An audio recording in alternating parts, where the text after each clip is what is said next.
የምክክር ጉባኤው የኢትዮጵያ መጻኢ ዕጣ ፈንታ ላይ ጠንካራ መሰረት እንደሚጥል የምክክር ኮሚሽኑ ራሱ አስታወቀ። ይህን ዜና የማረም ዕድል ቢሰጠን የጸሎት ጉባኤ የኢትዮጵያ መጻኢ ዕጣ ፈንታ ላይ ጠንካራ መሰረት ይጥላል ብለን እናስተካክለው ነበር። እንዴ ኮሚሽኑን ራሱን አንዳንዶች ጥርሱን የጨረሰ አንበሳ አንዳንዶች ደግሞ ጸጉራም ውሻ አለ ሲሉት ይሞታል እያሉ የገለጹት ጭራሽ የኢትዮጵያ መጻኢ ዕጣ ፈንታ። በነገራችን ላይ ዕጣ ፈንታው ቁልጭ ብሎ የሚታየው እኮ ያው አጀንዳ ስትሰበስቡ ነው። ኢትዮጵያ የሚለው ስም ይቀየር ያለም አለ አላችሁን እኮ ባለፈው። እንደው ስታስቡት ግን እንዲህ ያለ ጥያቄ የሚያነሱ ሰዎች ማለት ነው ጥያቄውን ያነሱት ለመግባባት ነው ወይስ አለመግባባቱን በአንድ እርከን ከፍ ለማድረግ? ቆይ ግን ኢትዮጵያ የሚለው ስም ሲቀየር ወደ ሰላማችን እንመለሳለን ወይስ ደግሞ እንሰለጥናለን ወይስ ደግሞ እናድጋለን? ኢትዮጵያ የሚለው ስም የሆሄያት ቅንብሩ ማለት ነው ከግራ ወደ ቀኝ ስለተነበበ ነው ሰላማችንን ያጣ ነው እያሉን ይሆን? ማለቴ ምናልባት ደግሞ አሁን ከቀኝ ወደ ግራ መልሰ ነው ሰላማችንን እናገኛለን ብለው አስበው ከሆነ ለማለት ነው። ያው ደግደጉን እናስብ ብለን ነው። ወይ ደግሞ እንግዲህ ኢትዮጵያ የተጠራቀመባትን የውጭ ዕዳ አሳስቦት አስጨንቆት ይሆን ይሄንን ሐሳብ ያመጣው? እንዲህ ነው እንግዲህ ኢትዮጵያ ስሟ ሲቀየር ከብድር ነፃ የምትሆንበት የምታመልጥበት ሁኔታ ይመቻቻል ብሎ አስቦ ከሆነ ለማለት ነው። አስባችሁታል? ለምሳሌ ኢትዮጵያን ስንታየው በሚል ስሟን ብንቀይረው ግጣም የሆነ ስም ነው የሰጠው።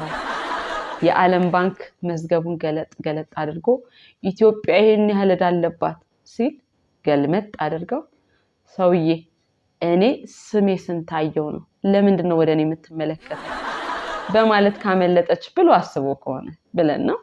በነገራችን ላይ ይሄ አጀንዳ የማሰባሰቡ ጉዳይ በራሱ እስካሁን ትግራይ ክልል እንዳልተከናወነ እናውቃለን። እንግዲህ ምናልባት መጨረሻ ላይ ኮሚሽኑ ያለውን አጀንዳ ይባርክልን በዚሁ ተግባቡ በዚሁ ተስማሙ ካላለ በስተቀር የምናውቀው ነገር የለም። አንድ ድፍን ክልል ተነጥሎ እንግዲህ ፓርላማ ውስጥ አንዳንድ ህጎችን እንደምታጸድቁት በ3/4 ድምጽ ጸብን ማብረድ ይቻላል። ሌላው በአጀንዳ ማሰባሰቡ ወቅት የተነሳው ሐሳብ የጥምር ዜግነት መፈቀድ ጉዳይ ሲሆን እናንተን ግን ይሄን ሐሳብ ያነሳችሁትን ሰዎች ሁለት ዛፍ ላይ ሆነው መደነስ የሚፈልጉ ብለናችኋል። ሐሳባችሁን እንደ ሐሳብ እናከብራለን። ሆኖም ግን እንደው ግን ዝም ብሎ ሐሳብን ለመስጠት ያህል እናንተ ለምን የሆነ የሰርከስ ቡድንን አትቀላቀሉ?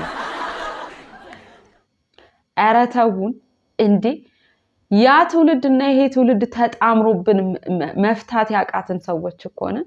አሁን ደግሞ እንደገና ጥምር ዜግነት ፖለቲካውን በማይክሮስኮፕ አስጠግታችሁ ብትመለከቱት እኮ ጥያቄዎቹ የያ ትውልድ ጠያቂዎቹ ያ ትውልድ እንዴ ያኔ በወጣትነታቸው መድረኩ ላይ እንደወጡ እኮ ነው። ይሄው አሁንም ከዘራ ይዘው የወጣት ገጸ ባህሪውን እየተጫወቱ ነው እንዴ ጭራሻውን ደግሞ ጥምር ዜግነት። በእውነቱ ኮሚሽኑ ራሱን እንደሚስመው ከሆነ ማለት ሆኖ ከተገኘ ይሄን ያህል አስፈላጊና መፍትሄ ነኝ ብሎ ካሰበ ማለት ነው የሚናቅም የሚሰቀልም አጀንዳ የለም። ግን የተጣላነባቸው ጅምላ ጉዳዮች እያሉ ለምን ችርቻሮቹ ላይ ታተኩራላችሁ የሚል ሐሳብ ለማቅረብ ነው እንዴ። ባልና ሚስት ለእርቅ ተቀምጠው እኮ በምን ምክንያት ነው የተጣላችሁት ሲባሉ ሚስትየው ትነሳና ሲተኛ አፉን ከፍቶ የኔን ኦክሲጅን ጭምር ነው የሚሻማው እንደገና ደግሞ ሲያንኮራፋ ብዙ ጊዜ ከሞትኩበት ቀስቅሶኛል እያለች ታቀርብና እርቁ ለምን አልሰምር አለ ተብሎ ሲጠየቅ እነሱ የጸብ መንስኤ ብለው የሚያወሩት ከአንገት በላይ ያለ የሰውነት ክፍል የጸቡ ትክክለኛ መንስኤ ግን ከአንገት በታች ያለ የሰውነት ክፍል እናማ መመካከርና መስማማቱ ሸጋ ሆኖ ሳለ ሽማግሌውም የነጣ ጸጉሩን ዋጋ ባያረክሰው ታራቂዎችም የጸባቸው አስኳል ላይ ቢያተኩሩ ለማለት ነው።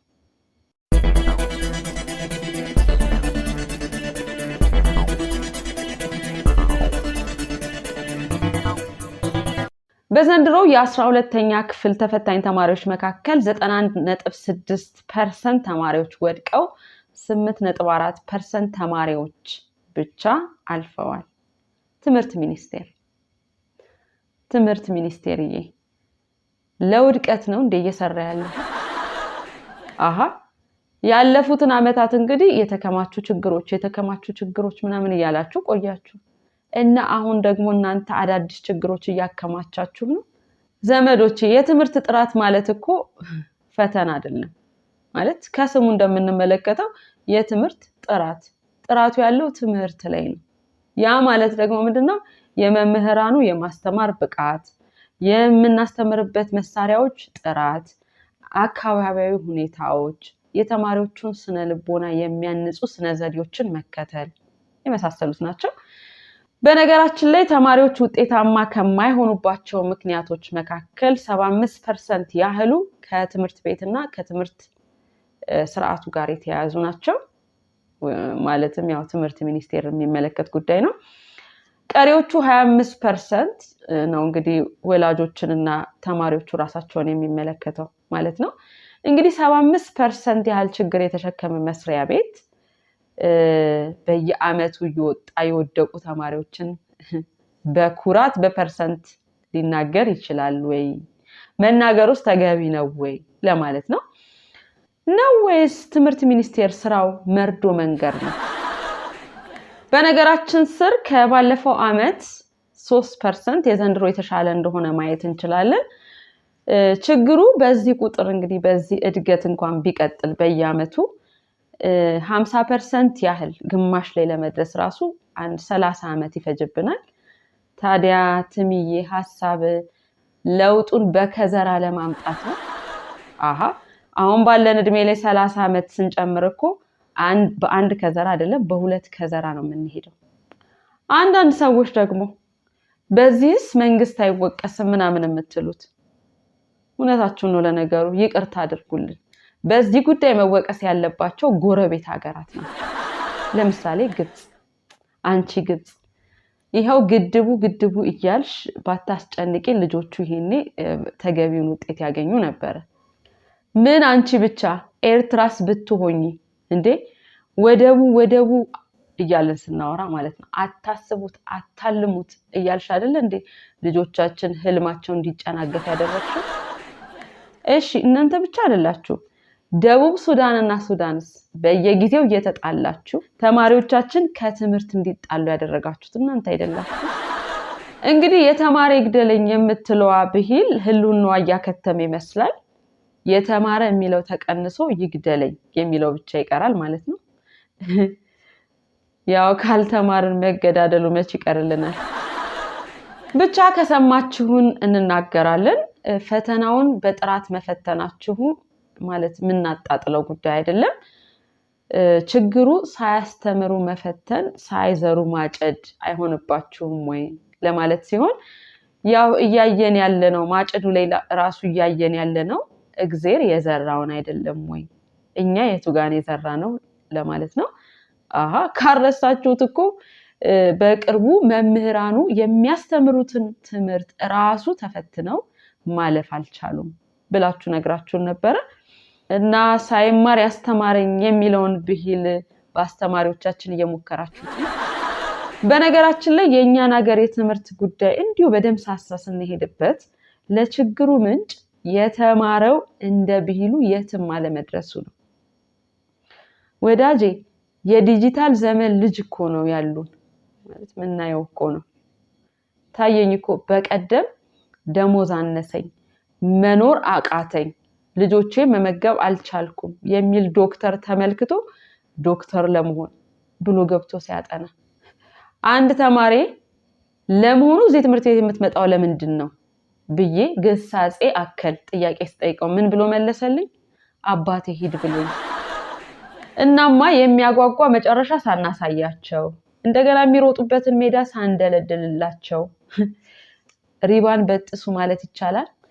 ለማንኛውም ትምህርት ሚኒስቴርዬ ያው እስካሁን ፈተናው ላይ ቆይተሃል። አሁን ደግሞ እስቲ ፈተናውን ለቀቅ አድርገ ትምህርቱን ጠበቅ ለማድረግ ሞክር።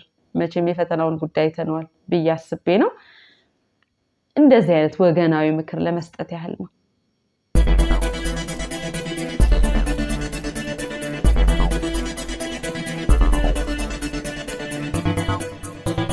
ሰሞኑን በቶኪዮ የዓለም አትሌቲክስ ሻምፒዮና ላይ ለማራቶን ያሰለፍናቸው 3ቱም ሯጮች ውድድሩን ቀምሰው ወጥተዋል። ኢትዮጵያውያን አትሌቶችን አቋርጠው ወጡ ማለት ከብዶኝ። እንደ ሐሳብ ግን አታቋርጡ ለማለት አይደለም። ማለት የገጠማችሁን አናቅም። አታቋርጡ ለማለት ሳይሆን ሀገር አቆራርጣችሁ ከመሄዳችሁ በፊት እዚሁ ያላችሁ ብታቋርጡስ? እኔ የምለው ግን የዛሬ ምናምን ዓመት እና ኃይሌ ተያይዘው ገብተው አረንጓዴ ጎርፍ ምናምን ያሉትን ታሪክ ለመድገም ነው እንዴ እናንተም አንድ ላይ ተያይዛችሁ ውድድሩን ያቋረጣችሁት? እንግዲህ ኢትዮጵያውያኑ በቃኝ ብለው የወጡትን ሜዳሊያ የታንዛኒያው አትሌት ሲምቡ አሸንፏል። በከፍተኛ ትንቅንቅ ደግሞ ጀርመናዊው አትሌት ሁለተኛ፣ ጣሊያናዊ አትሌት ደግሞ ሶስተኛ በመውጣት ውድድሩን ጨርሰዋል። እሺ ታዲያ አሁን ምን ቀረ? ማለቴ ሌላው ቢቀር ከድህነት እንኳን ሮጠን አናመልጥ። በነገራችን ላይ ለጀርመን ሮጦ ሁለተኛ የወጣው ትውልደ ኢትዮጵያዊ ሲሆን ያው እንደሚታወቀው ለጀርመን የሮጠው ለኢትዮጵያ አትመጥንም ተብሎ ተባሮ ነው። ይመስገነውና እንግዲህ የመጠኑትን አትሌቶች አሸንፎ ገባ።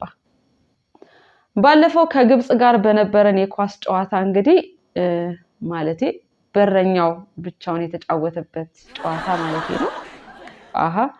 የግብጽ በረኛ እኮ በቃ ምንም አታስፈልግም ማለት ማባከን ነው ተብሎ አቅራቢያው ያለ ካፌ ቁጭ ብሎ ማኪያቶ እየጠጣ ነበር አሉ። ብቻ ግብጽን እስቲ በሩጫ ሞክሪን ምናምን እያለን ስንፎክር ነበረ። አለማወቅ ሩጫው ራሱ ሮጦ አምልጦናል። ይሄው ስንት መሰናክል ያለባት ሀገር በመሰናክል ሩጫ እንኳን አራተኛ ትውጣ። በነገራችን ላይ ሁሌም እንደምንለው ፌዴሬሽኑ በምን መስፈርት ነው የሚመርጠው የሚለው ላይ ማተኮር ያለብን ይመስለናል። እንዴ አሁንማ ማለት እጁ ላይ ምራቅ አድርጎ ምራቁ የተፈናጠረበት ሰው የሚሄድ ሁሉ ነው የሚመስለው። ፌዴሬሽኑ እስከ መቼ ለዚች ሀገር ምራቁን ያዋጣል? እኔም ምለው ግን 10 ሰው ተወዳድሮ 1-0 ጨምራችሁ 100 ሆናችሁ የምትጓዙት ነገር ምንድነው? እሺ ያሸነፈን ጊዜ እንኳን ማለት ደጋፊ ሆነው ያጨበጨቡ ምናምን አገልግሎት ይሰጣሉ።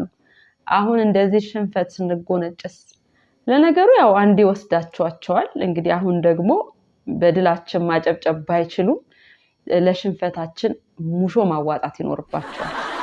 ብቻ ፌዴሬሽኑ ከሁሉ በፊት መስታወት ቢገዛ ባይነን ራሱን እንዲመለከት ነው። እዚህ ጋር ተጣመም ያለው እዚህ ጋር ብጦብኛል ብሎ እብጠቱን ለመቀነስ ካልሰራ በቀር የአትሌቲክስ ፌዴሬሽን ሳይሆን የጉዞ ማህበር መሆኑ አይቀርም። የጥንቸልና የኤሊን ታሪክም ኢትዮጵያ ላይ መድገሙ አይቀርም ለማለት ነው። ፈገግ ስንል የነበረው አደይ መልቲሚዲያ ዜና በፈገግታ ላይ ነው። ሁሌም እንደምንለው ፈገግታችንን አይንሳን። ፈገግታችን ለሌሎች እንዲዳረስ ደግሞ ላይክ፣ ሼር፣ ሰብስክራይብ አድርጉ። ምንም ኮስት አያደርጋችሁም።